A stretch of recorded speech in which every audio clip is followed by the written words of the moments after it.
Bonsoir. Donc aujourd'hui, merci d'être venu pour participer à cette conférence. Ce sera un peu le résultat de mes recherches. Donc là, je vous ai mis en illustration de la Smart City ex-Marseille French Tech. Puisqu'en fait la Smart City de la métropole est en cours. Ça, c'était un dossier qui était sur les recommandations qui avaient été faites en 2015 justement pour faire entrer Aix-Marseille dans la ville moderne et intelligente. Voilà. Donc moi je suis Valérie Chénard, je suis psychologue du travail, psychologue social, donc ma spécialité c'est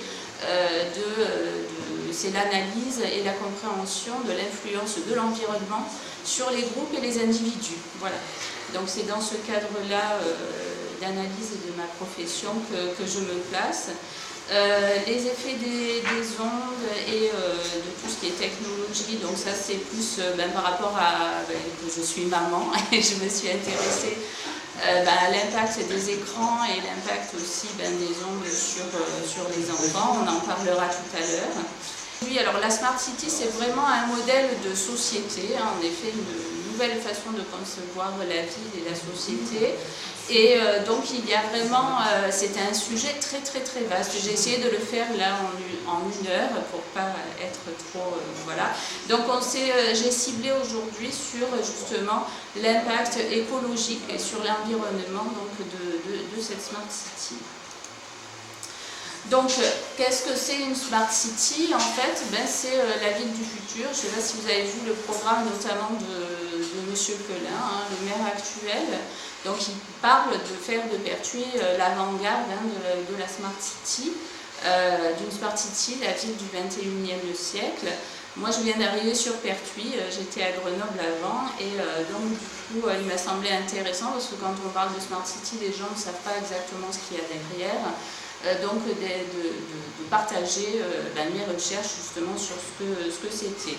Alors là j'ai pris la définition de la Smart City sur justement le site de Marseille Numérique, numérique.marseille.fr, qui explique justement ça. Marseille qui fait, donc il y a le challenge Orange 5G Marseille, parce qu'en fait dès maintenant déjà elle est couverte en 5G, même si on ne le sait pas. Ouais. Déjà. Et puis il y a aussi Aix, on le voit peut-être moins bien en bas, mais Aix aussi, Aix Smart City, qui se met aussi, puisque de toute façon c'est la même métropole. Alors, la Smart City, c'est quoi? Alors, smart, ça veut dire quoi déjà? En anglais, ça veut dire intelligent, mais pas réellement, ça veut plus dire futé, rusé. Voilà, donc en tout cas, ce qui est, c'est qu'en fait, Smart City, ça utilise toutes les nouvelles technologies pour gérer la ville et les équipements, et aussi sécuriser les citoyens dans un contexte qui est de développement durable. Ensuite, donc, ça repose sur une infrastructure qui est, technologique, hyper technologique, et qui permet donc de récolter des données avec des capteurs, qu'on appelle, les IoT, comme ça, c'est Internet of Things, donc Internet des objets, c'est-à-dire des objets connectés, comme les montres, voilà, c'est des puces RFID aussi, d'identification et de traçage. Et donc ça offre des services de mobilité, par exemple pour savoir si dans un parking il y a des applis, pour savoir si dans le parking il y a des places qui sont libres et où, et des panneaux aussi, etc. Donc pour ça. Donc Marseille a déjà pas mal de choses que je n'ai pas utilisées, je ne suis pas allée récemment, mais apparemment ils ont développé pas mal de choses. Ils ont développé aussi une cité qui s'appelle Smart Seille, qui refroidit avec de l'eau de mer apparemment, dans un contexte écologique. D'ailleurs, vous avez vu au départ, la photo, c'était vert, donc il y a en effet de la nature qui est prévue. Et donc, toutes les données qui sont collectées par ces capteurs donc donne des tableaux de gestion aux opérateurs et donne lieu à des traitements aussi qui sont automatisés. Comme exemple, on peut sur la police par exemple, vous avez donc un ensemble de systèmes automatisés qui permettent de prévoir donc, où est-ce qu'il y aura la prochaine agression, tout ça. Ceux qui ont vu Minority Report, ce n'est pas que de la science-fiction, il y a en effet des logiciels, des applications, des systèmes, notamment un qui s'appelle Oracle, et qui permettent de faire ce genre de choses. Voilà, alors où est-ce qu'on trouve des smart cities? Alors je vous ai mis, donc là vous voyez en Europe il y en a pas mal, alors il y a des points verts, des points rouges, des points oranges, donc ça c'est selon s'ils ont en effet la 5G, pas, etc.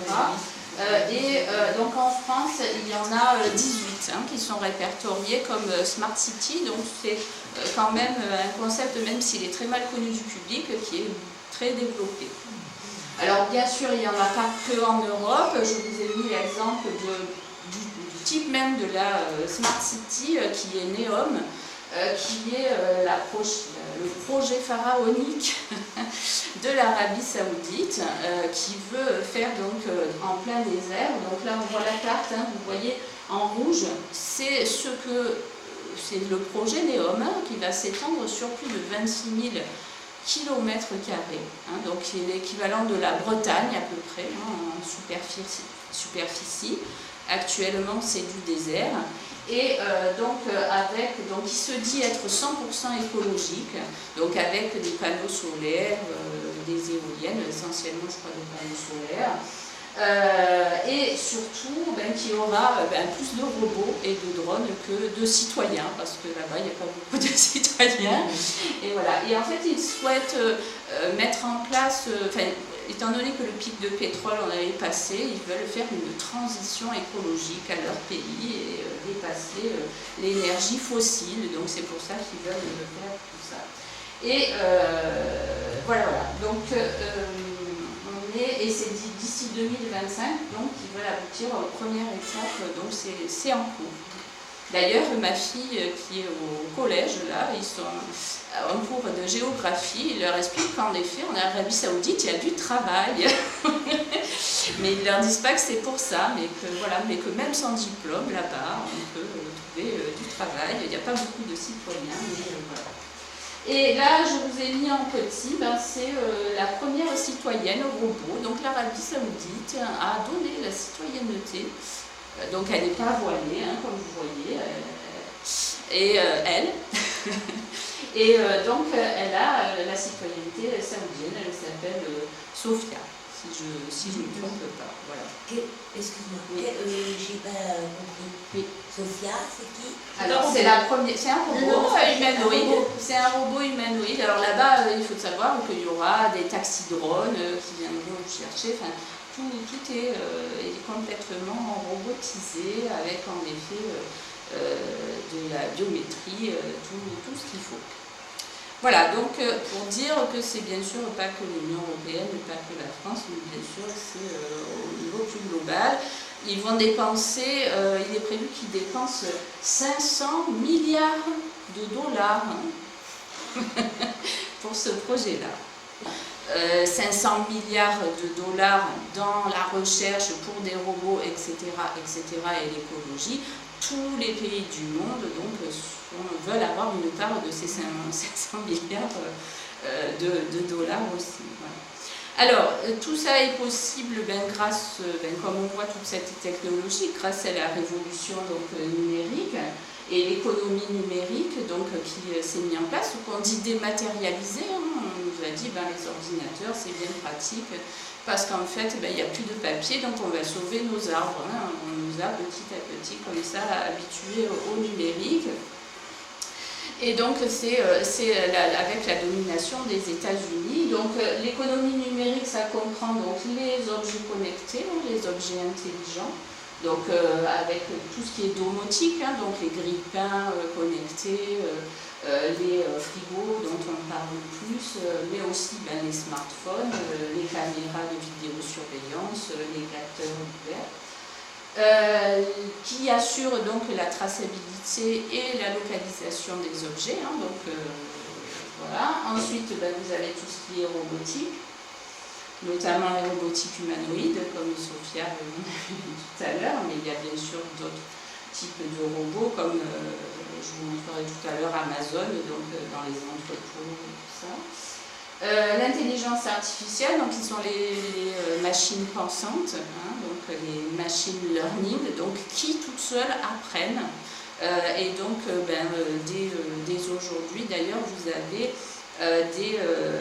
des intelligences artificielles qui sont supérieures à ce que peut connaître, par exemple, un avocat. Parce que ces intelligences, elles sont capables d'ingurgiter des tonnes et des tonnes de jurisprudence du monde entier et qu'un avocat, lui, ne peut pas. Voilà, par exemple. Donc, ou alors, même en médecine, d'ingurgiter aussi toutes les expérimentations qui sont parues, etc. Donc ça ne touche pas que les ouvriers, la robotique, les ouvriers, ça touche aussi toutes les classes moyennes et aussi les professions intellectuelles, l'intelligence artificielle.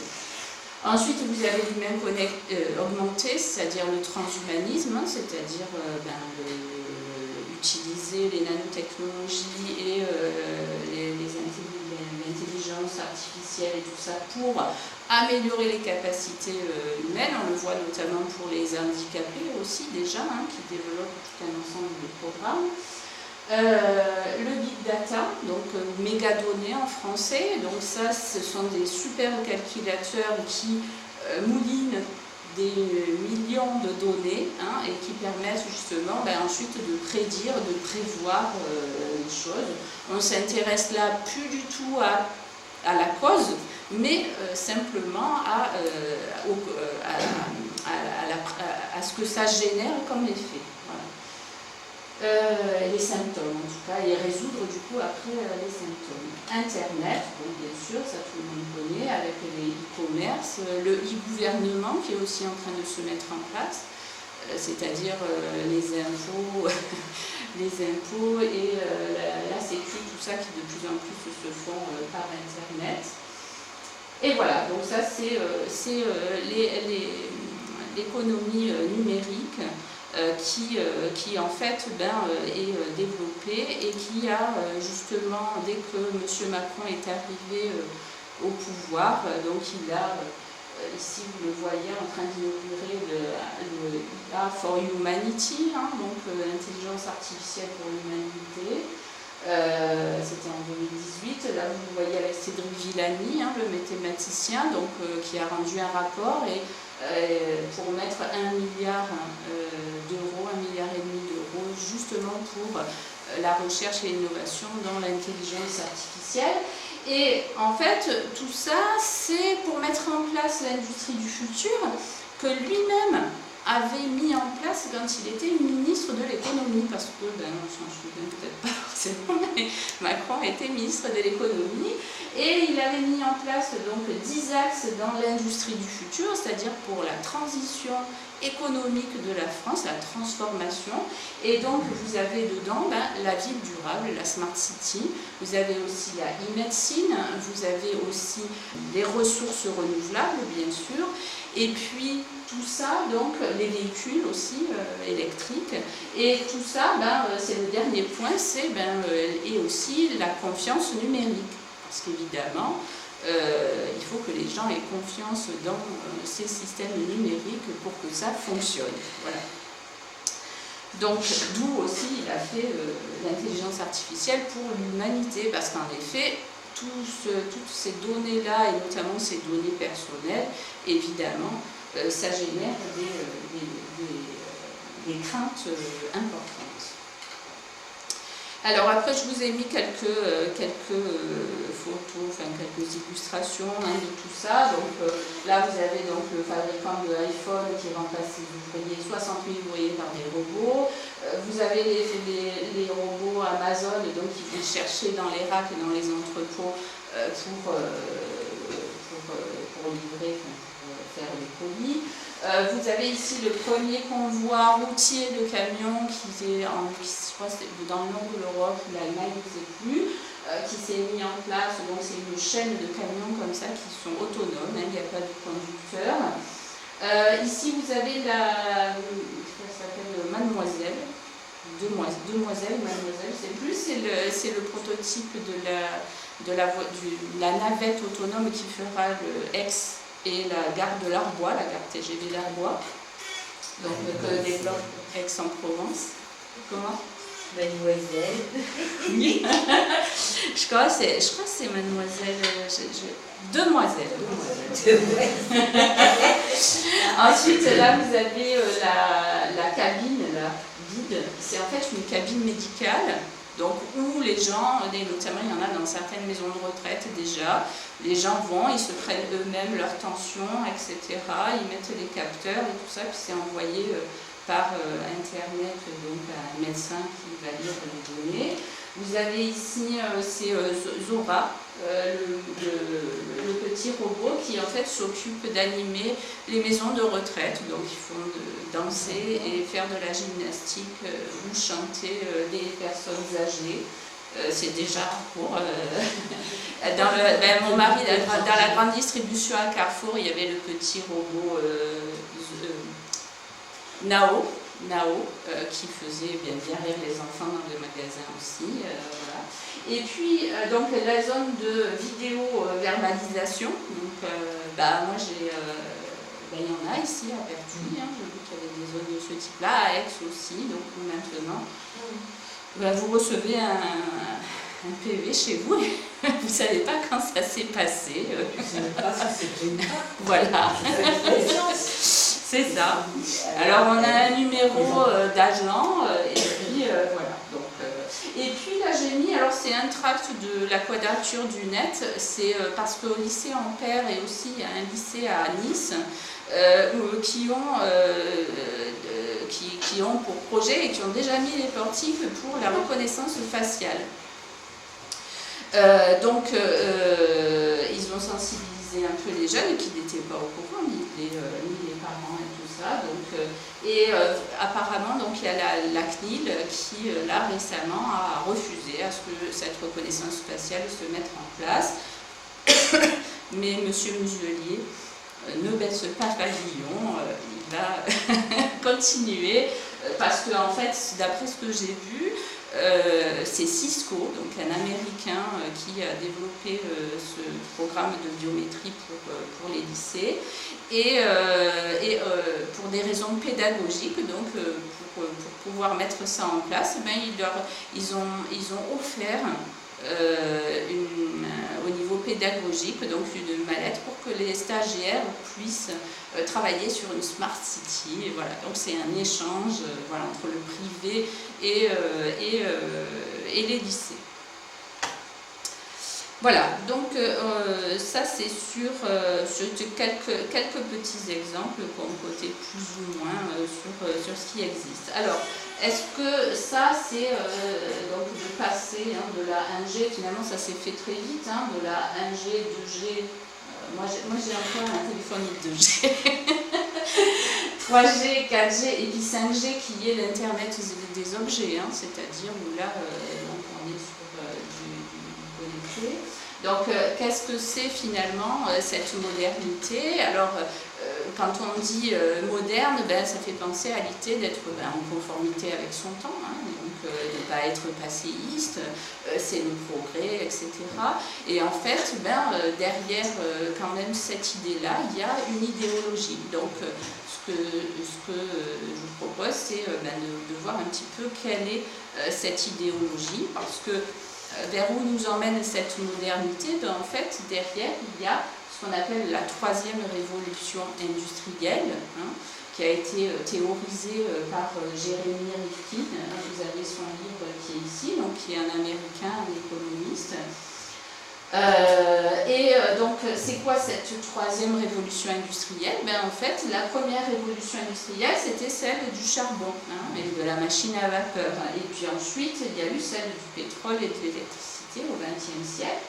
Et donc, le XXIe siècle, c'est tout ce qui est machine pensante, les intelligences artificielles et tout ce qui est big data, etc., donc hyper technologique, est lié à justement l'Internet et l'économie numérique. Donc il a lié ça au New Deal vert, hein, c'est-à-dire aussi à donc, passer de la civilisation fossile, c'est-à-dire pétrole, charbon, etc., à une civilisation verte et qui respecte l'environnement avec des énergies renouvelables, donc l'éolien, le solaire, l'hydrogène, etc. Le nucléaire ou pas? Alors le nucléaire, il est décarboné, mais c'est vrai qu'il n'est pas fossile. Hein. Enfin, bien qu'il y a de l'uranium quand même au départ, mais c'est vrai que je ne sais pas exactement, mais je crois qu'il n'en parle pas vraiment.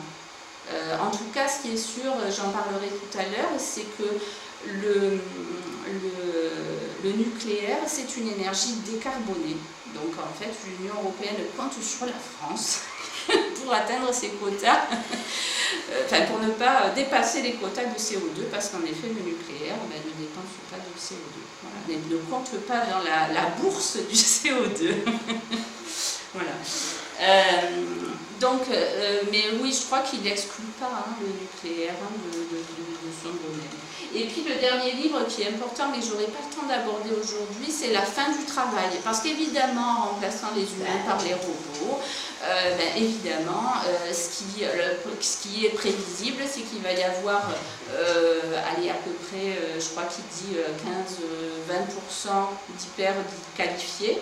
Voilà, puis qu'avec ça, après, il y aura un peu de gens polyvalents, non qualifiés et pas payés. Bon, donc, alors, vous allez avoir des super qualifiés, voilà, très cher payés, et puis toutes les classes moyennes qui vont disparaître, en fait, parce qu'elles vont être remplacées par l'intelligence artificielle et tout ça, et que donc ils suggèrent même le revenu de base.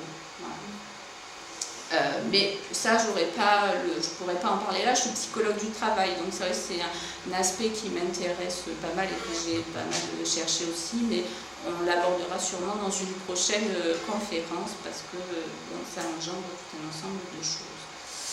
Voilà, et donc la troisième révolution industrielle, donc ça se comporte, c'est quoi? Donc vous avez ce petit schéma, je ne sais pas si vous voyez très bien.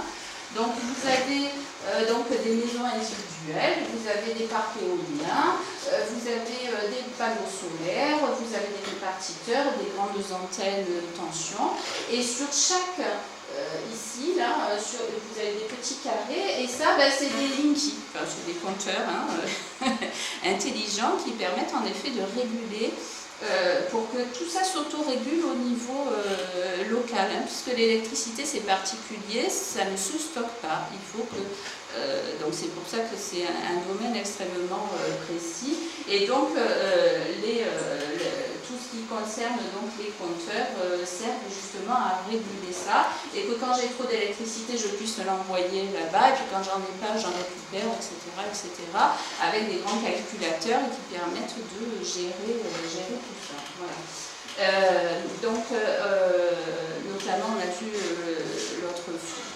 récemment, là, il y a un système de chauffage qui justement en fonction de la disponibilité d'électricité viendra baisser directement votre chauffage, par exemple, un chauffage connecté.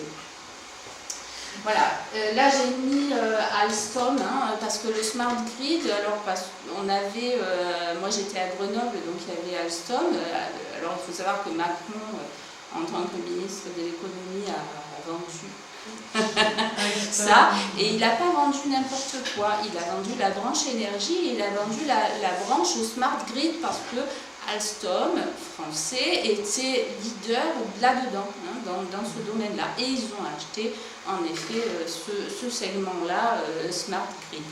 Et d'ailleurs, ici, à Gémenos, pour être sur la même lignée exactement, l'inventeur de la carte à puce, Moreno, et qui a, en effet, vous avez un documentaire super de l'Indie Investigation, là, de Canal+, il y a encore sur Internet, je l'ai vu, qui explique comment les Américains, par de l'espionnage et des méthodes vraiment pas pas très loyales, on va dire, ont mis la main sur les brevets qu'avait développé Gem+. Voilà.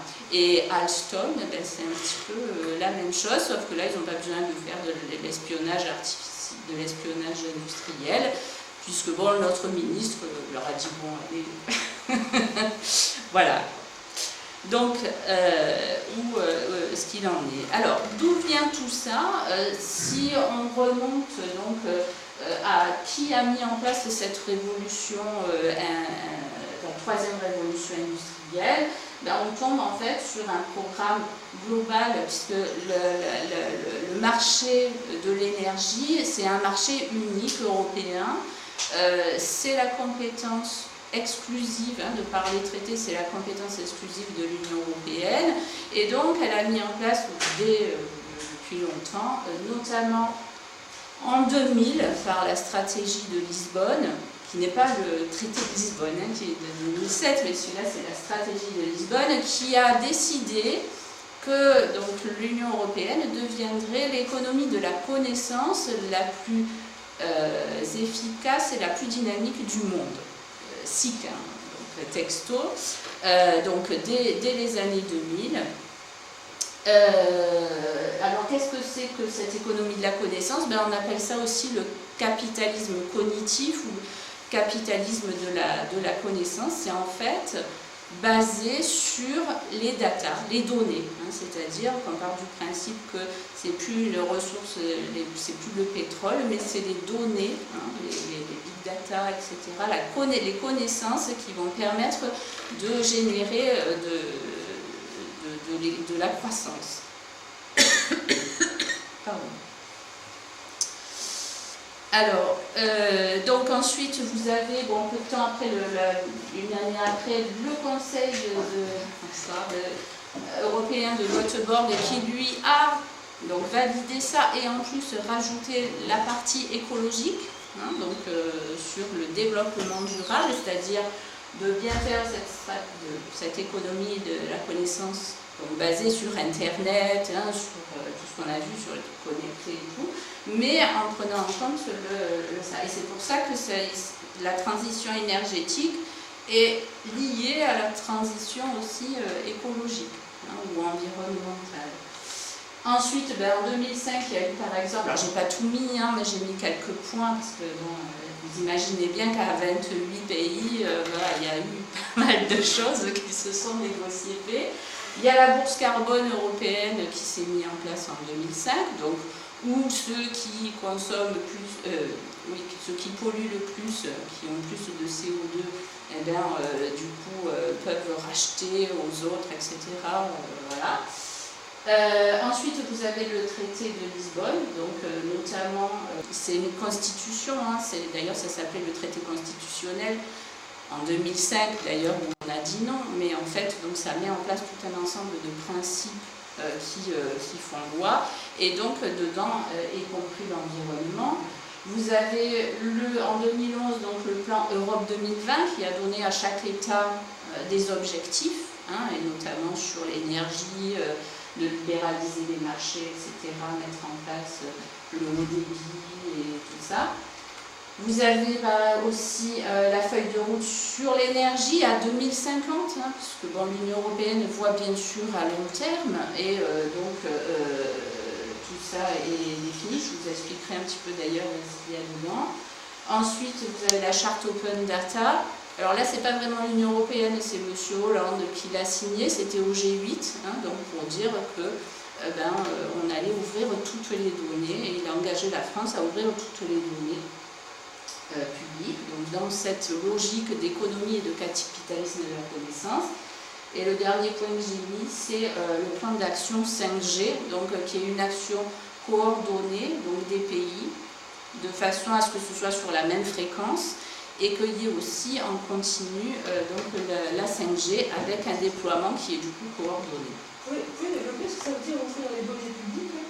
Alors, toutes les mairies, depuis des années, là, elles numérisent toutes les...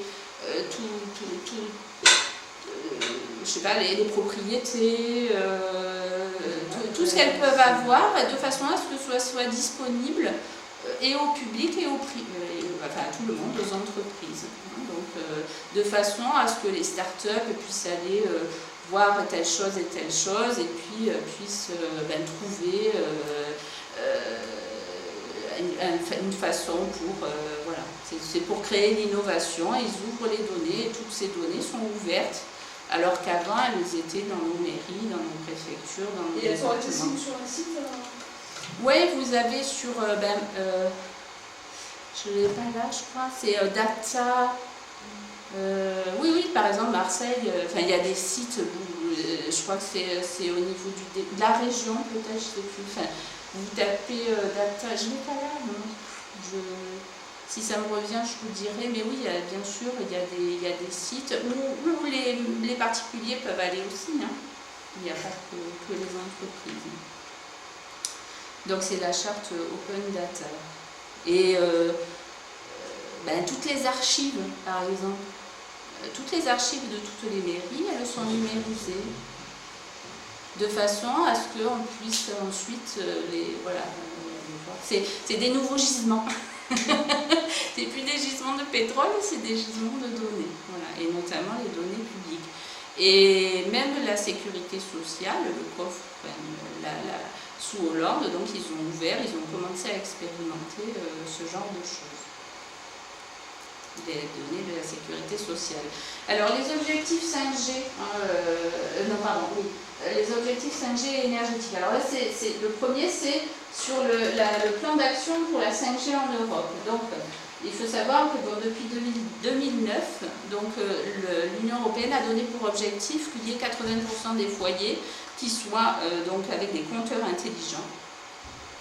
Donc pour 2020, donc cette année, hein, c'est pour ça qu'il y a une pression énorme ici de Enedis, mais c'est vraiment tous les pays de l'Union européenne. Alors après, il y en a qui résistent plus, d'autres moins, voilà. Donc ça, et puis, donc, la logique, c'est que ce soit 100% a priori en 2022. Et pour le plan d'action pour la 5G en Europe, donc l'objectif donné aux États, c'est que, donc ils ont donné la même fréquence, hein, pour tout le monde, et qu'il y ait un déploiement en continu sur toutes les grandes zones urbaines et les grands axes routiers, pour 2025. Donc c'est là, quoi, dans pas longtemps. Et l'objectif, c'est que ça dessert, quand ils disent en continu, c'est qu'il y aura 1 million, l'objectif c'est que 1 million d'objets connectés puissent être connectés en fait. C'est-à-dire 8 fois, je crois, combien ils disent, 1 million d'objets connectés en 2025, 1000 fois plus que c'était en 2000, voilà, à l'époque où ils ont fait le document. Donc 1000 fois plus qu'aujourd'hui. Donc la 5G, c'est des ondes. Je suis allée à la conférence de Anis Tasco, là, qui était donc, la semaine dernière à Aix, où elle a fait une conférence que sur la 5G, parce que ça aussi c'est un sujet qui bien sûr est important. Bon, et elle expliquait notamment que la 5G, c'est des ondes millimétrées. Et que donc il y a plus de 1 million de modulations de fréquences par seconde. Voilà, ce qui n'a rien à voir avec la 5G. Et c'est pour ça qu'au lieu d'avoir un film que vous téléchargez en une milliseconde, en une seconde, vous le faites en 1 milliseconde. C'est beaucoup plus rapide parce qu'il y a beaucoup plus de modulation de fréquences. Autre chose qui est dit dans cette chose, c'est évidemment en mettant une antenne tous les 100 mètres, parce que du coup c'est des ondes qui ne vont pas très loin, mais ça veut dire que ça va coûter très cher, parce qu'il faut les mettre, toutes ces antennes, donc ça demande un gros investissement. Et que du coup cet investissement, ce sera le privé qui le fera. Vous avez une expérimentation qui a été faite à Annecy, par exemple, c'était Deco qui avait mis ses antennes 5G sur les bus, sur les arrêts de bus. Donc évidemment, c'est eux aussi du coup qui transitent les données, puisqu'ils les installent sur leurs infrastructures. Et c'est par ce qu'on appelle notamment le partenariat public-privé, c'est-à-dire où il y a beaucoup d'hôpitaux et de stades qui ont été construits comme ça. Ça a d'ailleurs beaucoup endetté de mairies, CPPIB, parce qu'au départ ça ne rentrait pas dans la dette. Donc voilà. Et voilà. Ah oui, alors du coup les grands axes routiers, je ne sais pas si vous avez entendu parler, mais il parlait de privatiser les nationales, le gouvernement. Ben, en fait, c'est parce qu'en effet, chez nous, les nationales, c'est des grands axes routiers et l'État ne pourra pas investir pour mettre tout ça, donc il fallait que ça se fasse en partenariat public-privé. Donc c'est pour ça qu'on a vu sortir ce projet-là. Après, je ne sais pas où il en est. Apparemment, ça n'a pas bien plu, alors ils attendent. Voilà. Pour l'énergie, donc pareil, la feuille de route donc à horizon 2050. Alors bon, il y a plusieurs scénarios qui sont étudiés, etc. Et notamment, ce qui est dit, c'est que quel que soit le scénario qui est choisi, de toute façon, donc il y aura un doublement des dépenses d'énergie dans les foyers. C'est aujourd'hui dans notre budget l'énergie, y compris la voiture. Donc c'est 8%, 8,14% selon l'INSEE. Et il est prévu par l'Union européenne que ce sera 16% donc en 2030. Voilà, en 2030. Parce que, en effet, avec l'Internet des objets, les voitures électriques, etc., les dépenses vont beaucoup augmenter, avec l'isolation des maisons aussi. Voilà, ça demande un investissement énorme et ils disent qu'après, normalement, ça descendra. Voilà. Donc ça, c'était toute la réglementation qui est l'Union européenne et le cadre général. Alors, comment ça se décline en France? Donc là, j'ai mis donc notamment les révisions constitutionnelles, c'est-à-dire que vous avez, en France, on a une constitution qui est écrite et toutes nos lois découlent de cette constitution. Et donc, pour adopter des traités ou autres, il faut faire des révisions constitutionnelles. Et c'est le Conseil constitutionnel qui le fait. Donc, par exemple, vous avez la révision constitutionnelle qui a intégré dans notre préambule de constitution la charte de l'environnement, la charte de 2004. Ensuite, vous avez celle du traité de Lisbonne, qui a quand même été adoptée malgré notre référendum en 2008. Vous avez la nouvelle France industrielle de Macron, dont je vous ai parlé tout à l'heure. Vous avez la transition. Ah oui, alors Madame Royal, quand elle était ministre, donc elle a mis en place une loi extrêmement importante qui est la loi sur la transition énergétique et la croissance verte, donc qui était en 2015, dont je vais vous parler tout de suite après. Vous avez le plan très haut débit aussi, pour couvrir, pas réduire la fracture numérique, je ne sais plus comment on dit, réduire voilà, la fracture numérique, donc le très haut débit. L'État français donc, a mis une feuille de route, et en tout cas, au départ, ils avaient prévu que ça coûterait 20 milliards. En temps d'austérité, c'est intéressant, mais ça coûtera à la Cour des comptes, d'ailleurs, tirer un peu la sonnette d'alarme, parce que vraisemblablement, ça coûtera à peu près 30 milliards. Ça va dépasser pas mal le budget. Voilà. Donc, c'est un petit peu tout ce que vous voyez, les travaux dans toutes les villes, toutes les routes, tous les travaux qui sont faits pour le haut débit, la fibre optique, etc., qui coûtent un pognon dingue. Ensuite, donc, vous avez le rapport Berger, donc, qui est un cabinet conseil et qui a notamment fait un rapport sur la transformation numérique de la France. Au niveau des services du secteur public, mais aussi au niveau du privé. Donc 3 millions d'emplois prévus d'être supprimés et par contre à peu près 6 fois moins d'emplois nouveaux créés. Il nous parle bien sûr que des emplois qui ne sont pas encore connus, mais il y en aura quand même d'après ce rapport-là, mais aussi d'autres rapports, et même aux États-Unis, en effet, il y aura énormément d'emplois supprimés. Et puis la dernière chose que j'ai mis, c'est la loi Elan, la loi donc toujours banquielle de 2018. Alors pourquoi je l'ai mis? Parce qu'il y en avait d'autres. Mais c'est parce que en fait, donc celle-là, elle concerne le logement et l'urbanisme.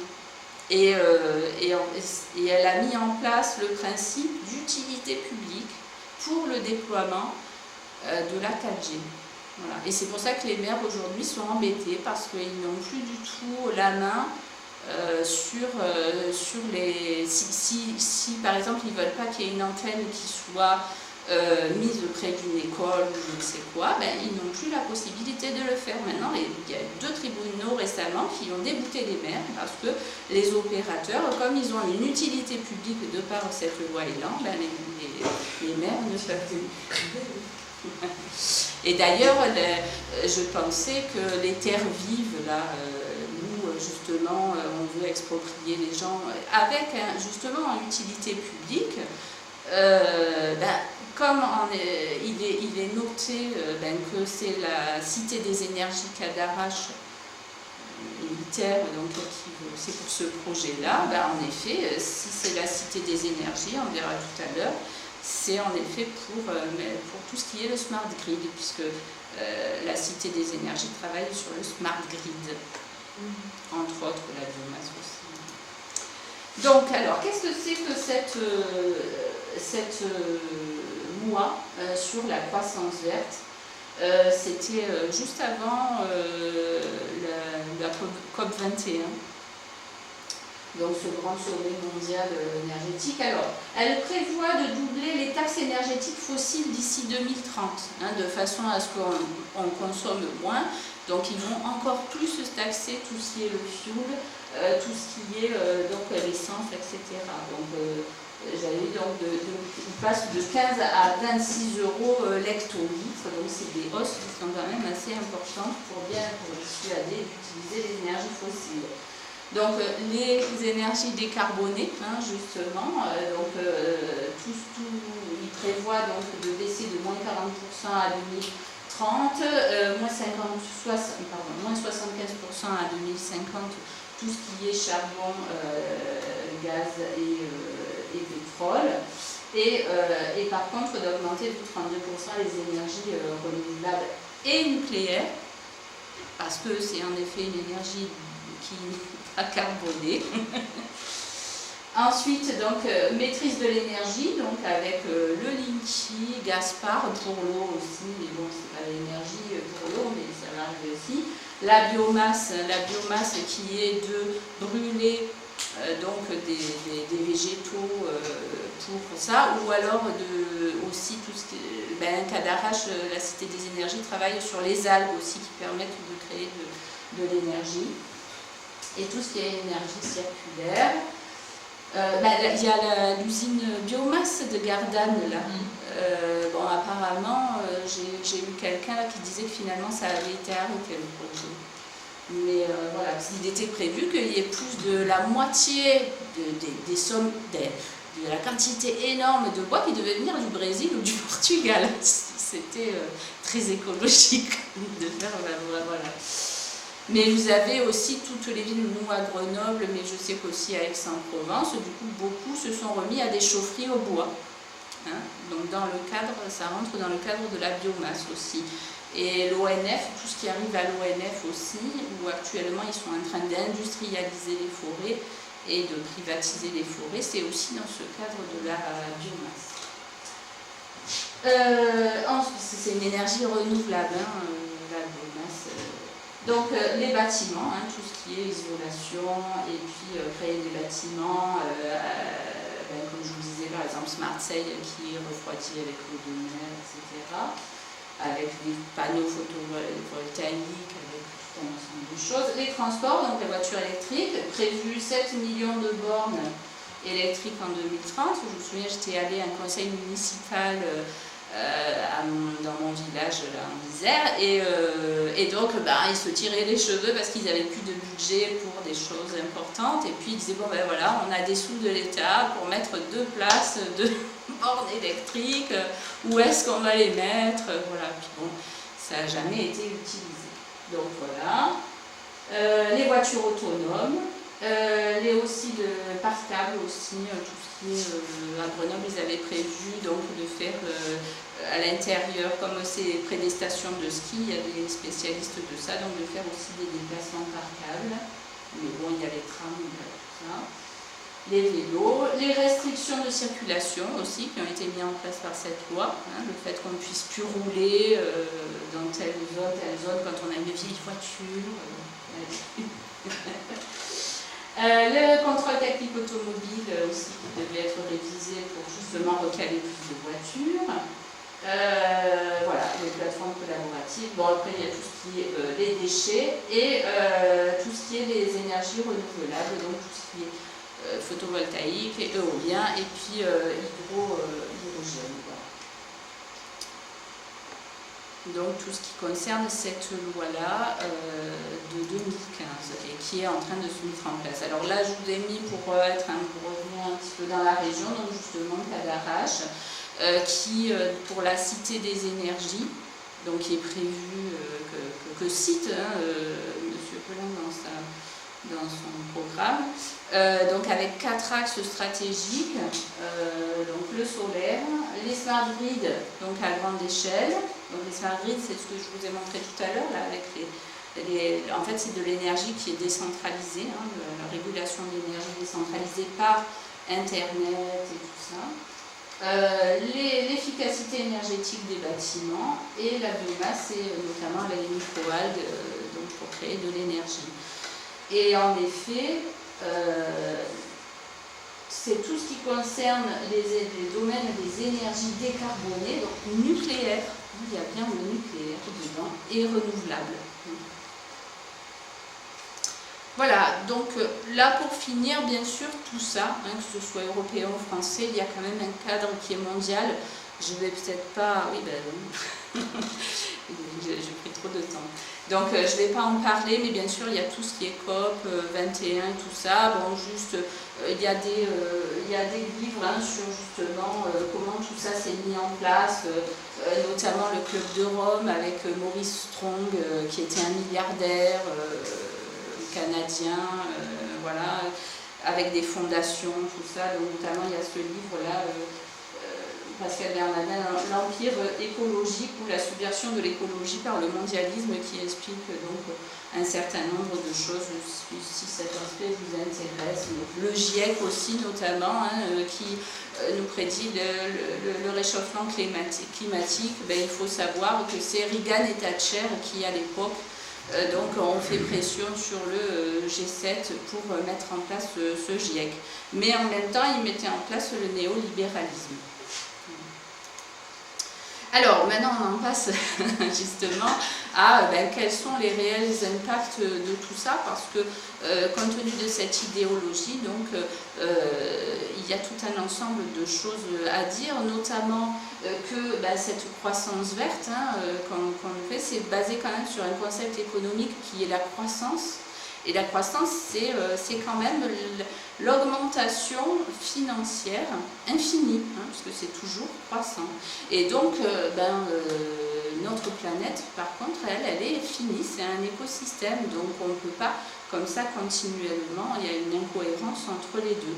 Et notamment, d'ailleurs, beaucoup d'écologistes le dénoncent, c'est un peu le greenwashing, je dirais, hein, c'est-à-dire l'utilisation de l'écologie pour faire de l'argent.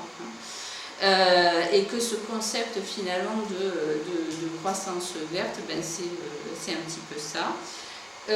Et il faut savoir que, je vous ai parlé tout à l'heure des traités européens, c'est la seule constitution au monde, vraisemblablement, qui, dans sa constitution, a pour objectif de la croissance. Donc, qui est du coup un non-sens avec l'objectif écologique, puisque donc c'est sur une logique donc, financière. Moi, je m'étais intéressée un peu à l'économie, parce qu'en tant que psychologue, moi, l'économie, ça ne m'intéressait pas trop. Mais avec le rapport Stiglitz, je ne sais pas si certains en ont entendu parler, qui est un rapport international qui a été fait pour justement travailler sur le PIB. Voilà, les limites de cet indicateur-là, le PIB, et donc de la croissance, et qui explique en fait qu'en effet, bon, par exemple, s'il y a une catastrophe naturelle ou une guerre, ça crée bien sûr de l'argent.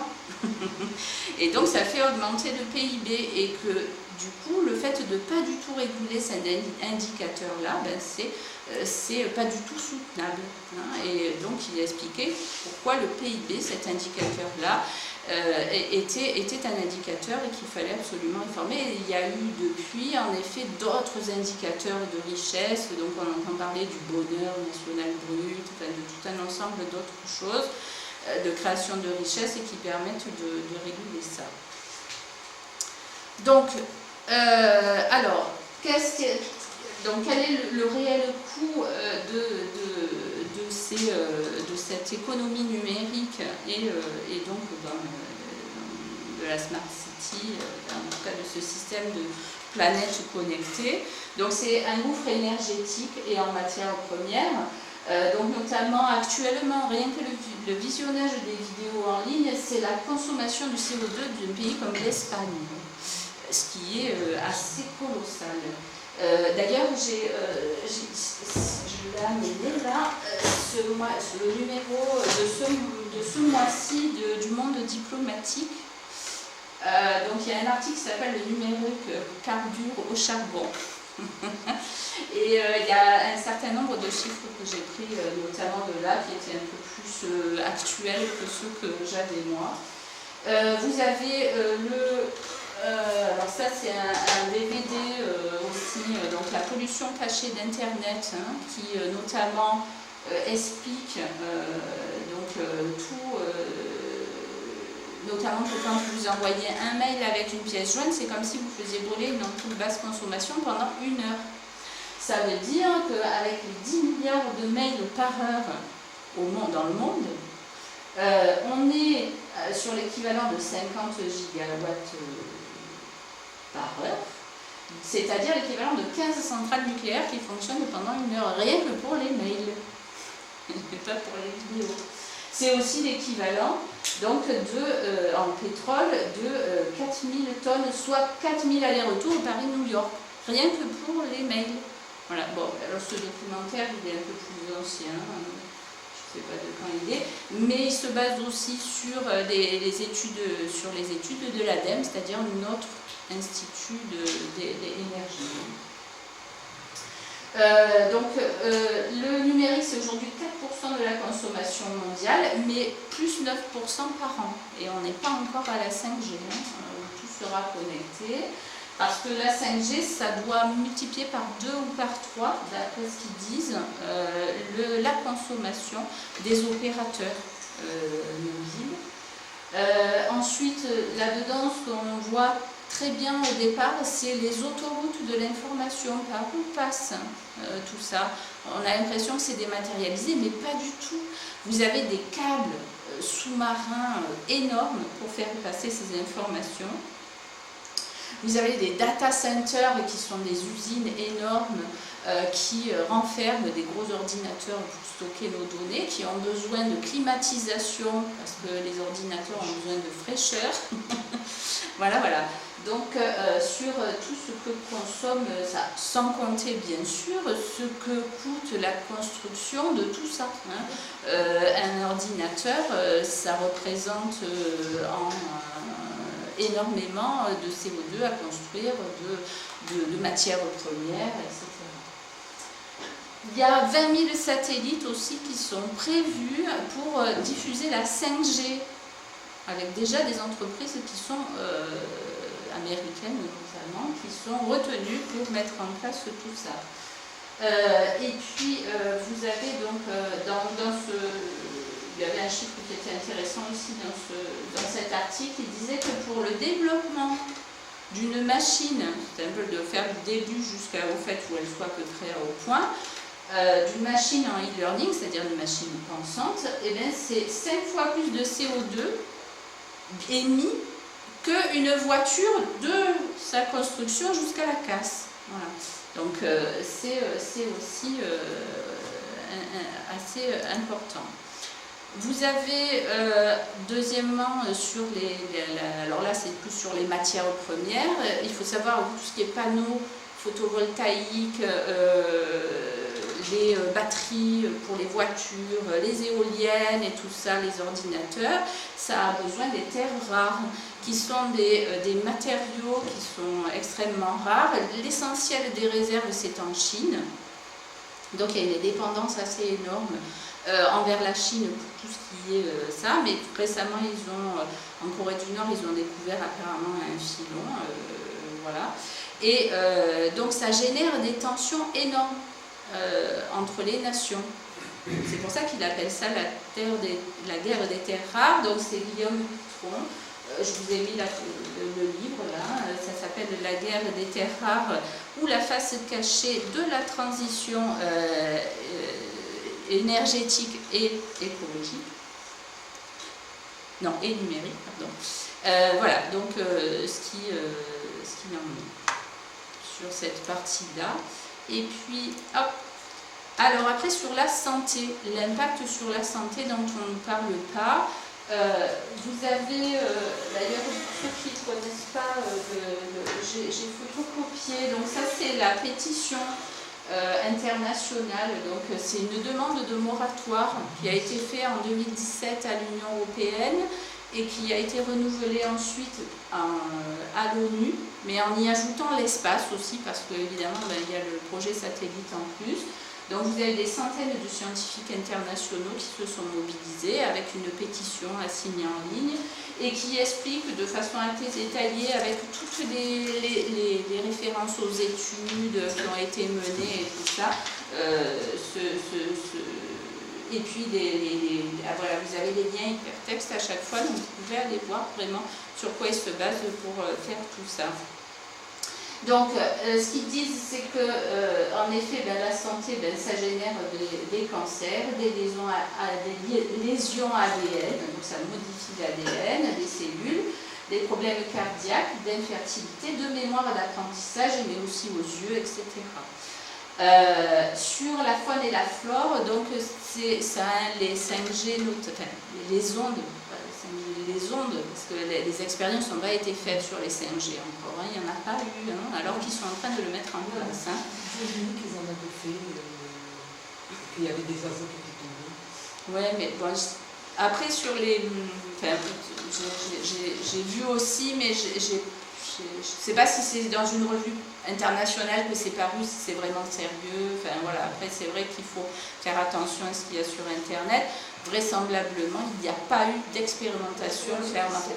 Et d'ailleurs, même sur la 4G, la majorité, toutes les études qui ont été menées disent qu'il n'y a pas suffisamment d'études indépendantes pour se prononcer. Voilà. Déjà sur la 3G et la 4G. Donc, et sur la 5G, du coup, et alors ça détruit apparemment les magnétosomes, qui sont des petites cellules des insectes et des hyménoptères, donc des abeilles, etc., qui leur permettent de s'orienter. Les arbres, les forêts aussi, bon, bien sûr les migrateurs. Il y a aussi tout ce qui concerne le ciel, notamment la 5G va générer un problème au niveau de l'atmosphère sur les propriétés électriques, la ionosphère, c'est compris, qui par contre là est hyper important pour tous les êtres vivants parce que ça nous concerne au niveau du rythme biologique, ces propriétés électriques-là, et en effet la 5G et les ondes donc interfèrent sur ça. Il y a aussi la pollution, la pollution, donc des débris de satellites, qui est déjà assez importante, et radiopollution spatiale qui existe. Vous avez d'ailleurs un colloque et un moratoire qui a été demandé par des astronomes et des météorologues, parce qu'en effet, le fait de mettre comme ça 20 000 satellites en orbite basse pour la 5G, ça va générer tout un ensemble de problèmes. Alors, malgré ce manque d'études, l'OMS a quand même classé en 2011 les ondes électromagnétiques comme un cancérigène possible. Voilà. Mais en disant qu'il fallait en conduire d'autres études. Et voilà, donc ça génère. Et en France, quand même, vous avez une loi, alors c'est un monde diplomatique, je ne l'ai pas mis là, mais qui faisait un répertoire de toutes les protections quand même qu'il y avait, notamment la loi abeille qui avait été mise en place, et surtout pour protéger les enfants. Oui, mais elle a été... Je crois que... Il a des tricotes petit à petit. Oui, voilà, il y a une amendement, je ne sais pas quoi, il fallait pas... Ouais. Ben, vous voyez bien qu'avec la société de la connaissance qu'ils sont en train de mettre en place, évidemment, le fait de protéger les enfants, ben, ça contrarie tous ces projets-là et tous ces objectifs de croissance financière. Mais moi, ce que je ne comprends pas, c'est que tous ces décideurs, ils le savent, ça. Enfin, ils sont quand même formés, donc ils savent qu'il y aura toutes ces conséquences. Et qu'est-ce que... Enfin, c'est quoi? C'est une idéologie... Alors, parce que à un moment, ça sera plus tenable. Si je veux dire, s'il n'y a plus d'abeilles, s'il n'y a plus d'insectes, s'il n'y a plus de... C'est cette pollution, donc ça, ils peuvent le prévoir. Donc qu'est-ce qui se passe Alors, les abeilles, ils ont remplacé déjà par des mini-drones. Voilà, je vais en parler. Ça s'appelle les bioniques, parce que bi, ça veut dire abeille. Et voilà, donc ils sont en train de mettre en place ça. Mais ce qui se passe, c'est que ça génère tellement d'argent et de croissance. Et puis là, c'est une politique, mais qui n'a pas été décidée avec les peuples. Hein. Personne ne le sait. C'est une histoire de terme, c'est juste le profit et content. Non, parce que quand vous lisez Jérémy Rifkin, il y a beaucoup d'écolos qui sont pour, hein, et c'est vrai qu'il y a des bonnes choses, il y a de la logique qu'il y a derrière, il y a des choses très intéressantes. Sauf que ce monsieur, si on regarde bien, puis je vais en parler tout à l'heure, parce qu'il y a des critiques assez intéressantes de son idéologie, parce qu'on va voir c'est une idéologie qu'il y a derrière, il est en contact qu'avec des puissants. C'est pas la société civile, hein, les écolos qui l'ont fait émerger en fait. Lui, c'est la finance en fait avec qui il est. C'est le conseiller de la Chine et de l'Union européenne, ce monsieur, hein, pour mettre en place cette transition écologique. Et derrière lui, évidemment, que ça incite tous ces philanthropes qui veulent sauver la planète à croire à ça. Puis en plus, ils vont gagner de l'argent. Hein. Comment on peut le croire? Parce que ça pollue. Il y a un déni, moi je pense qu'il y a un déni de réalité. D'ailleurs, il y a très peu de gens qui le savent. Moi, quand je vais dans le bus ou autre, vous voyez des petits qui ont des téléphones parce que pour les amuser, voilà, et qui sont irradiés, ou alors on leur fait coller. Les gens ne savent pas. Voilà. Les gens ne savent pas et les puissants ne le savent pas et ne veulent pas le voir. Et puis on leur dit de toute façon, les lobbies disent quoi? Mais il n'y a aucune étude qui montre que c'est nocif. Il paraît qu'au départ c'était l'armée qui avait sorti. Ils l'utilisent plus, mais ils n'en veulent pas de la 5G, de tout ça. C'est fini. Alors ils savent bien. Hein. Ah ouais. L'autre fois au marché, on a rencontré une dame, en effet, ici, et qui disait que son mari travaillait en tant que militaire dans les radars et qu'il était mort d'une leucémie et que ça avait été reconnu par l'armée parce que les ondes électromagnétiques, et ils le savent déjà depuis longtemps, en effet, génèrent des troubles et notamment des cancers de ce type-là, et que l'armée est une des seules entreprises à reconnaître ça comme maladie professionnelle, et ça a été reconnu. Et c'est pour ça qu'ils n'utilisent plus. Mais si c'est un déni de réalité à ce point-là, c'est comme une religion, quoi, en fait, C'est l'idéologie d'argent. C'est une forme de religion. Alors, justement, par rapport à ça, ce que je vous disais, dans le rapport Stiglitz, il y avait Jean Gadret, qui est un économiste qui est spécialisé justement sur l'écologie. Et il a un article assez intéressant que j'ai repris, les Barbapapa. Donc, il analyse donc la théorie de Jérémy Rifkin, et il met en lumière deux choses importantes qui sont des biais théoriques énormes. La première, c'est qu'il part du principe que les énergies renouvelables, c'est gratuit, parce que le vent et tout ça, c'est gratuit, sauf que Non, tout ce qui est data center et tout ça, il faut les construire, et puis les éoliennes aussi, et puis etc., etc. Et la deuxième chose, et que ça sera en plus de plus en plus cher, parce que je vous parlais des terres rares, mais si on dit rares, c'est parce que voilà. Donc évidemment, en dotant tout le monde de montres connectées, de frigos connectés, de grille-pains connectés, de poupées connectées, et de lire que des livres sur Internet, et non plus des couches connectées, voilà, et obligatoirement toutes ces terres rares là vont devenir rarissimes.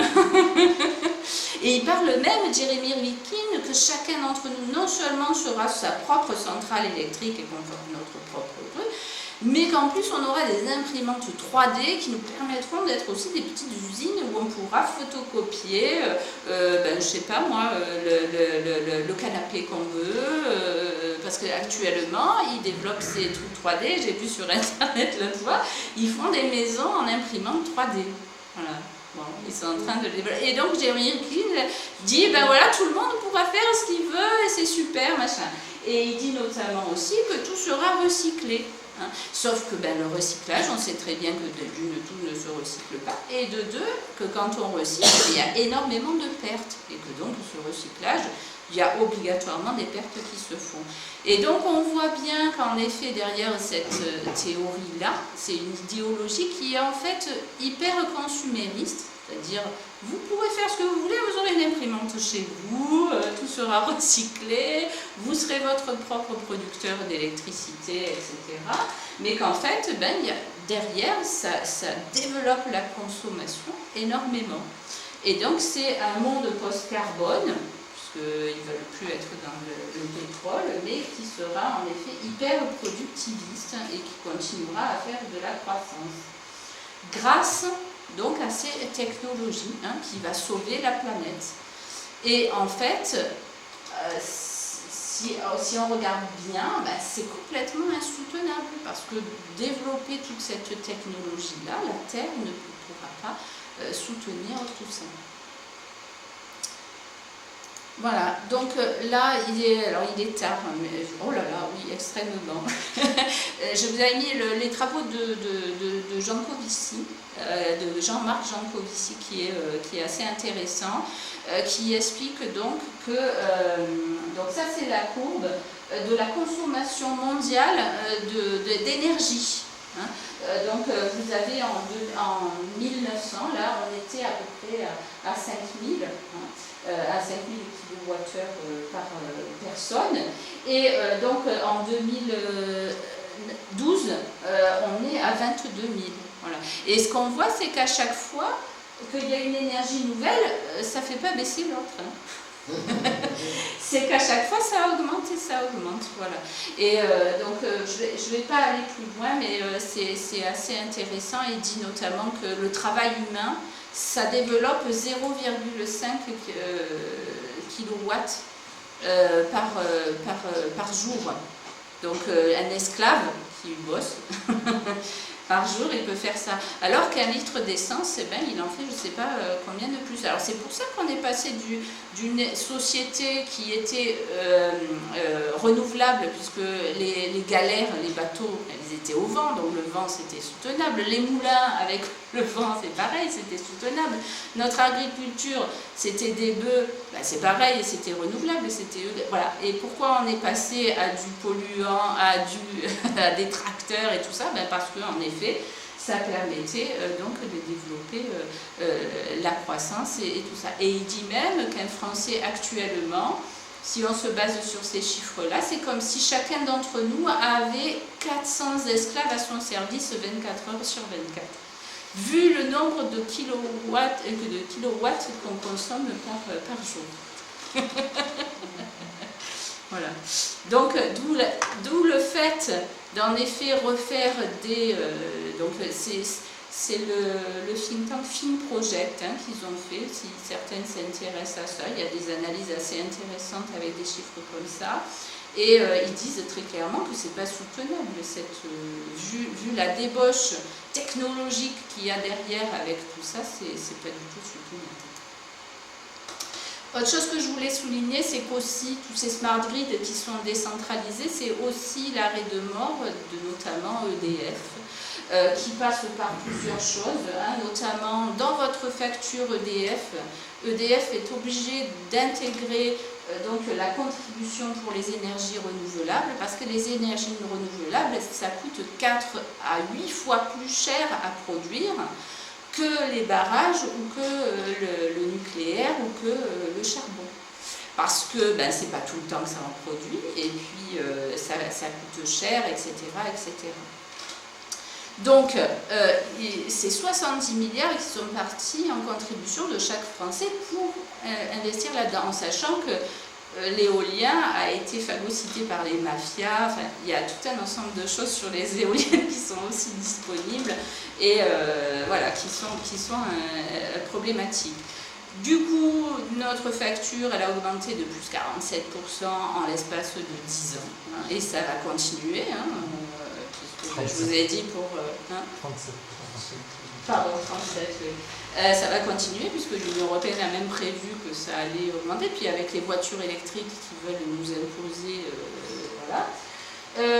Ensuite, ils ont créé une concurrence parce que EDF, c'était le moins cher. C'est un service public extraordinaire. Vous avez un documentaire d'ailleurs qui s'appelle Service public en danger sur le volet EDF qui explique magnifiquement que c'était le prototype même du service public qui avait réussi. On a l'énergie la moins chère de toute l'Europe, voire peut-être du monde. Bon, peut-être pas en Arabie Saoudite, parce que mais bon, voilà. Et, parce que EDF est un service public qui n'était pas à but lucratif et qui était là pour donner à un coût modique donc l'électricité à tous les Français. Donc, et pour créer cette concurrence, ils ont obligé EDF à céder un quart de leur énergie à un tarif modique qui est 42 € le mégawattheure. Et pour les concurrents, parce que les concurrents qui, eux, ne sont pas producteurs, mais jouent simplement à la bourse en achetant et en revendant, hein, Poweo, Énergie Directe, etc., eux ne sont pas producteurs. Alors que EDF, par contre, lui, il a géré la maintenance du nucléaire, de tout ça. Des barrages. Bien que les barrages, ils sont en train, justement, l'Union européenne a mis en demeure EDF de ne pas se positionner sur les... D'une, de libéraliser les barrages, et de deux, de ne pas se positionner sur les appels d'offres. Est-ce que vous voulez dire que les concurrents ne sont pas producteurs? Ils ne produisent pas l'énergie, c'est de la bourse en fait. Ils achètent l'électricité à là où c'est pas cher et ils le revendent aux gens. C'est de la spéculation. Ouais. Tous. Et à cause de en fait, c'est le traité de fonctionnement de l'Union européenne sur la concurrence. Ah oui, qui oblige à libéraliser. Parce qu'avec le marché unique. C'est les règles de la concurrence libre et non faussée. D'ailleurs, il y a l'Union européenne qui a sommé EDF de rembourser 1,37 milliard pour les tarifs, non c'était pour la maintenance, elle avait eu de l'État français, donc de nous, donc de l'argent, et ils l'ont sommé de rembourser cet argent-là. Ça a été répercuté sur nos factures après. Bah sûrement, bien sûr. Vous Non, avez eu aussi les factures rétroactives. Moi, je l'ai reçue. Ah, oui. Vous avez, en 2015, le tarif n'était pas assez cher, donc voilà, vous nous devez autant. Qui est un scandale. Ah oui, c'est vraiment... Mais parce que le privé n'aurait jamais pu faire ça. On se serait tous révoltés. Mais là, il y avait un décret, parce que moi j'ai appelé, il y avait un décret. Et c'était en fait ANODE, donc l'association des lobbyistes, des concurrents, donc Poweo, machin, tout ça, qui avait attaqué un conseil d'État pour dire que c'était pas normal, c'était de la concurrence déloyale parce qu'il y avait un tarif réglementé et qu'ils ne pouvaient pas du coup avoir le marché. Et donc tout ça, c'est l'Union européenne et le Conseil d'État a été obligé du coup de faire ça et EDF a envoyé ses trucs. Non mais c'est scandaleux. C'est énorme ça. Ouais. Vous avez aussi donc le rachat d'Areva, donc avec tous les EPR et tout ça, ça a été privatisé. Et puis une fois que ça a été bien endetté, pof, on a demandé à EDF de racheter. Et puis Linky. Linky, c'est quoi? En fait, c'est une façon de libéraliser le marché de l'énergie, le dernier étape, parce que du coup, vous appelez Poweo, je veux changer, puis pof, sans qu'il y ait personne qui se... vous pouvez changer d'opérateur comme vous voulez. Voilà, donc ça, c'était quelque chose qui me semblait important, parce que c'est tout sur nos factures aussi qu'on a ça. Tout le monde est attaché. EDF, on n'a jamais eu de problème en France, on n'a jamais eu de rupture, rien du tout. C'est vraiment un service de qualité et là, ils sont en train de tout démanteler et de renforcer la colère des gens en plus. Parce qu'ils disent « Ah, EDF, ils nous piquent de l'argent ». Mais en fait, non, c'est parce que EDF est obligé de le faire. Et l'État, le gouvernement lui demande, ou le Conseil d'État ou la Cour européenne de justice lui demande de nous facturer tout ça, voilà, pour financer le privé et la concurrence qui n'existerait pas s'il n'y avait pas ça. Voilà. Donc, pour conclure, je suis désolée, j'étais un peu trop long, mais bon, comme on a vu, donc Smart City, finalement, c'est derrière, c'est une modernité, une idéologie, en fait, qui nous est imposée, mais en fait, c'est un choix politique, et c'est pas du tout une fatalité. L'obligation, soit ça... Donc, il y a aussi, donc ça c'est le côté dictatorial, vous avez aussi l'obligation de Linky avec les objectifs de résultat et le harcèlement même qu'il y a par rapport aux gens, ou alors avec des mensonges marketing pour dire « Ah, regardez, la dernière appli, ça sera plus facile pour vous, etc. » Donc sur la solution de facilité, mais en cachant toutes les nuisances qu'on a vues là, parce que les gens, s'ils étaient vraiment conscients de ça, je ne suis pas sûre que bon, ils ne prendraient pas une minute de plus pour faire autrement, ou voire 10 minutes de plus. Ensuite, donc c'est la destruction aussi des États et des services publics, ça c'est par rapport à EDF, on est sur du décentralisé complètement, et c'est les marchés, le privé du coup qui gèrent nos données et qui gèrent l'électricité, etc. et le régulent. La logique donc de consumérisme et d'hyperproductivisme qui est derrière cette technologisation de l'espace urbain, de la ville et de nos maisons. L'impact, donc les dangers qu'il y a sur la santé qui sont mal mesurés, et que le peu qu'on a, donc le minimum, c'est d'avoir le principe de précaution pour préserver nous-mêmes et puis des générations futures, et surtout d'expérimenter des technologies comme ça sur le vivant sans qu'il y ait d'expérimentation, sans qu'il y ait eu avant d'expérimentation. C'est donc à grande échelle, sans qu'il y ait des petites expérimentations avant, c'est contraire au droit international et notamment au code de Nuremberg, d'expérimenter comme ça sur le vivant. D'ailleurs, c'est ce que disent dans la pétition des scientifiques et qui appellent au principe de précaution à ce moratoire. Donc c'est la menace de la disparition des abeilles, tous les hyménoptères qui permettent quand même qu'on ait des fruits, des légumes, tout ce qui est fruité. Alors c'est vrai, je ne vous l'ai pas dit, mais je ne sais plus où c'est passé, mais j'avais mis une petite abeille robot. En effet, ils sont déjà en train de développer des petites abeilles pour polliniser des petits drones. Ce sont des petits drones qui sont autonomes, qui donc vont fonctionner en 5G pour pouvoir trouver les fleurs, etc. Ceux qui voient bien qu'ils ont accepté la disparition des abeilles. Voilà. Et, simplement. Voilà. Et aussi, c'est l'augmentation des inégalités au niveau mondial, parce que c'est aussi exploiter les ressources dans les pays en développement, durable, je ne sais pas, mais en développement. Et nous, de nous faire croire que c'est écologique, alors qu'en fait, tout ce qui est terres rares, je ne l'ai pas dit, mais dans le livre sur les terres rares, ils expliquent qu'en Chine, l'extraction minière, il y a des produits extrêmement toxiques, il y a un village, c'est le village du cancer, c'est nommé comme ça, parce que ça pollue toutes les nappes phréatiques et c'est extrêmement nocif à extraire tous ces matériaux. Ils utilisent même des enfants pour aller... Aussi, tout ce qui en effet permet d'extraire facilement les choses.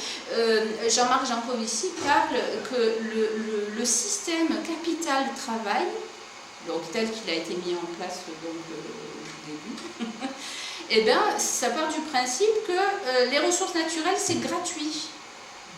Voilà. Donc, et que la répartition des richesses et de l'argent ne doit se faire qu'entre le capital et le travail, et qu'ils n'en prennent peu en compte justement la ressource. Hein, et qu'en effet, le pétrole, c'est limité à un moment donné, etc. etc. Sans compter qu'avec les métaux rares, comme ça va devenir de plus en plus rare, on va avoir sans doute des guerres et des conflits. Bien sûr, bien sûr. Toujours, c'est déjà ce qui se passe, et c'est déjà commence déjà à être le cas. Tout à De fait. toute façon, on voudra mettre les puissants voudront mettre la main mise sur les métaux rares. Et la Chine, par exemple, il y a des tensions énormes qui augmentent là, et notamment une des causes aussi que j'avais vues, c'était qu'ils avaient dit, je crois que c'était en 2018 ou 2017, que c'était fini, qu'ils n'accepteraient plus les déchets des pays occidentaux. Ouais. Et donc du coup, les pays occidentaux sont embêtés parce qu'ils ne savent pas où envoyer leurs déchets. Et voilà, donc en effet, tout ce système-là que nous, on n'est pas au courant de la mécanique qui met en place en fait un néo-esclavagisme réellement, en faisant croire, sans qu'on soit au courant de tout ça, et laisse ces pays-là avec toute la pollution, les problèmes de santé et tout ça, et en plus font fabriquer à 5000 km ce qu'on pourrait fabriquer à 500 mètres, parce que comme il y a la libre circulation des marchandises, qui est un principe et qui est maintenant dans notre constitution, parce que c'est dans les traités européens, fait qu'on est vraiment dans un système extrêmement pervers, et les gens sont maintenus du coup dans l'ignorance de tout ça, parce que moi je pense, et c'est pour ça que je fais ces conférences de façon tout à fait bénévole. Je remercie bien le café d'ailleurs de nous prêter cette salle, parce que même si on n'est pas beaucoup, on n'a pas eu beaucoup de temps, mais c'est important que les gens aient aussi ces informations-là pour comprendre ce qui se passe, et puis les gens ils veulent pas savoir. D'ailleurs, ils sont Parce pas qu'il y a là. des livres, il y a Moi, des j'en films. C'est clair. mais c'est pas facilement accessible non plus, c'est vrai. Ça demande quand Il y a même des pas mal de bibliothèques, recherche. dans les bibliothèques, il y a des livres qui parlent de ça, sur les terrains. Oui, bien sûr, bien sûr. Il y a des films, Mais il y a des vidéos sur YouTube. Vous savez, je suis psychologue, et il y a une chose que je sais, c'est que le cerveau humain, il est limité, c'est normal. Et le fait de noyer les gens dans l'information fait que du coup, on ne peut pas. Et donc il y a une guerre même au niveau de cette économie numérique. On croit que c'est libre Internet, mais c'est faux. Parce qu'ils disent qu'on peut avoir accès à ce qu'on veut, mais c'est faux. Il y a une guerre énorme sur justement la captation de l'attention. Ils filtrent toutes les informations avec la traçabilité que vous avez, et ça devient des nouveaux médias, mais qui sont invisibles. Avant, on le savait, c'était le libraire, l'éditeur, c'était le journaliste. Bon, aujourd'hui, les gens croient qu'Internet, c'est libre. La majorité ne savent pas qu'ils sont dans une bulle filtrante. Et vous avez d'ailleurs un bouquin, moi j'ai trouvé super, moi je suis pas trop dans les idéologies, j'aime bien les choses concrètes et les enquêtes. Vous avez cette enquête-là qui a été faite, donc c'est la nouvelle certitude volontaire, l'enquête sur le projet politique de la Silicon Valley, et qui explique donc tous les programmes, les choses qui ont été mis en place, et puis les origines aussi, sur justement ces bulles filtrantes, sur la prédiction qu'Internet et le projet politique, c'est ça, c'est de prévoir les comportements, et donc du coup de manipuler aussi. Voilà, et de filtrer l'information. Alors qu'on nous vend ça comme c'est hyper démocratique, on peut avoir accès à tout, on est libre, on est émancipé. Voilà. Donc c'est pour ça que je relativise un petit peu ce que vous dites. Je crois que les gens sont vraiment saturés d'informations et ils sont dans une illusion. C'est-à-dire qu'on les fait baigner dans une Il y a une notion de confort aussi. Il y a la difficulté d'accès aux informations, mais je pense que c'est au niveau psychologique dans l'être humain. Il y a tout ce qui est trop inconfortable, ce qui est dérangeant. La majorité des gens ne veulent pas. Alors ça s'appelle en effet la dissonance cognitive, c'est-à-dire que quand vous avez un comportement donné, vous avez un système de croyance et un comportement donné, donc vous utilisez votre smartphone parce que c'est plus simple, parce que si, parce que là, c'est à la mode, parce que machin.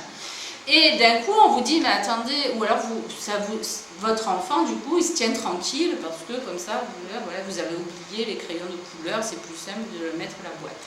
Et d'un coup, il y a quelqu'un qui vient vous dire quelque chose qui est en contradiction avec votre comportement, hein, parce qu'il faut que ce soit...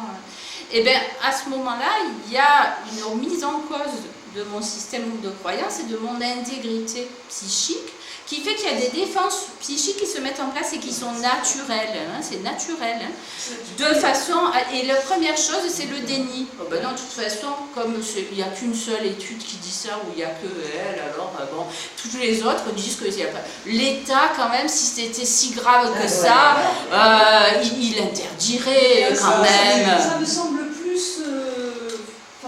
plus important dans le manque de diffusion de l'information que le fait que c'est vrai qu'il y a des censures, c'est difficile. Oui, c'est ça. Mais ce mécanisme-là, il est mais il l'alimente, parce que quand vous censurez ce genre de choses, du coup c'est minoritaire par rapport à la pensée unique. Et du coup ça alimente ce mécanisme-là des gens. Et qui du coup, quand moi avant de... J'ai travaillé dans la formation professionnelle et j'ai eu ce qu'on appelle un burn-out ou épuisement.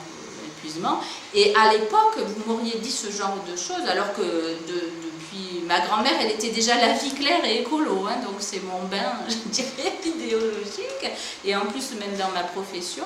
Mais c'est vrai qu'à l'époque, j'étais tellement épuisée par mon travail, je rentrais, il fallait que je me vidais l'esprit en regardant la télé, mais quelqu'un arrivait avec des trucs comme ça. Mais j'aurais dit, mais attends, bon, toi, on va te faire facile, c'est bon, je ne vais pas en entendre parler.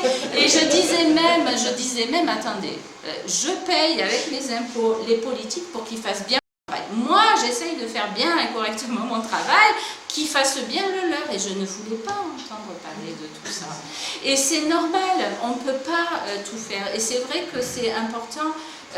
C'est pour ça que moi, le temps que j'ai passé à ça, parce que je peux passer ça, je suis heureuse de pouvoir le partager aux gens qui ont la possibilité de s'ouvrir à ça et de se poser la question, parce que c'est fondamental pour sortir de la machine à laver, là, parce qu'il faut comprendre où on est aussi pour pouvoir décider et agir en conscience. Et voilà, donc...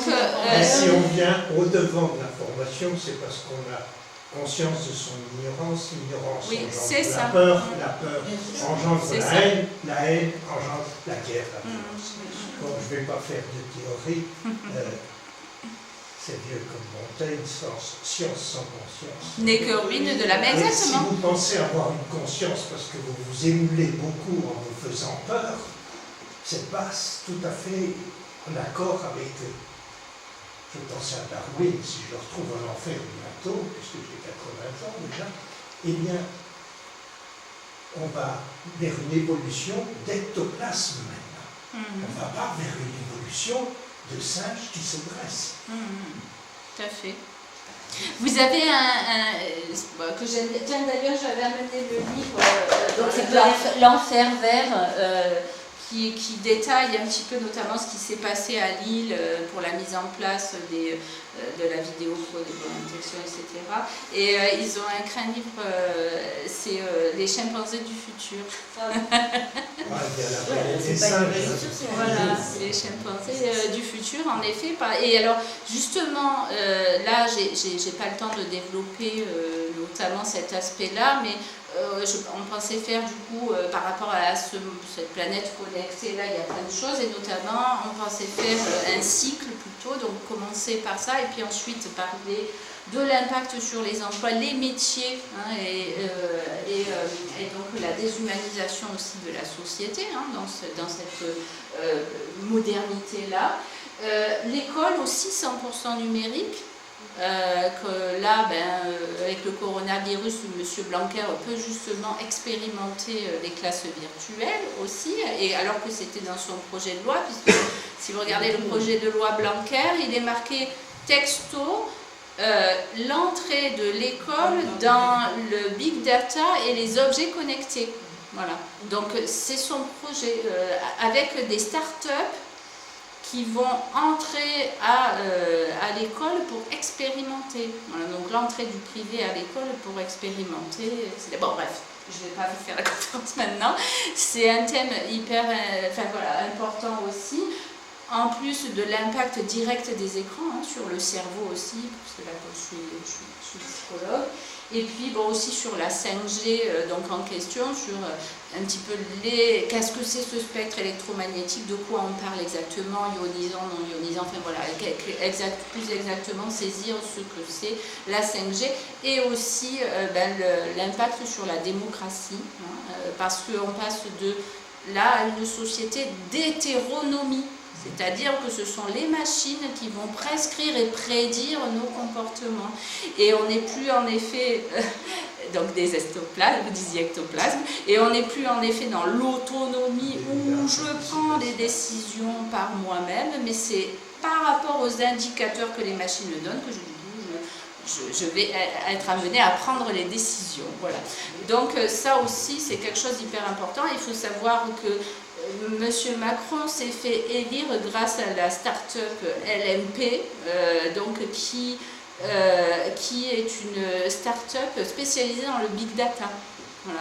Et ils ont les fondateurs, les 3 fondateurs, en fait, ont participé à l'élection de Monsieur Obama, où là-bas, les données personnelles, c'est libre. Et il y a notamment la Suisse, la RTS suisse, a fait un documentaire a interviewé un des fondateurs donc, de cette start-up, et il disait en France, on n'a pas vraiment accès aux données personnelles, mais avec les données publiques, etc., on arrive à faire des bonnes choses, notamment à cibler par quartier ce qu'ils ont voté, etc., avec les catégories, et voilà, ils vont faire du porte-à-porte, avec ensuite récupérer les données qu'il y a sur les réseaux pour trouver le jargon, pour trouver le slogan politique qui va, etc. Donc le big data, ça remet aussi en cause tout ça, voilà, cette énergie. Voilà.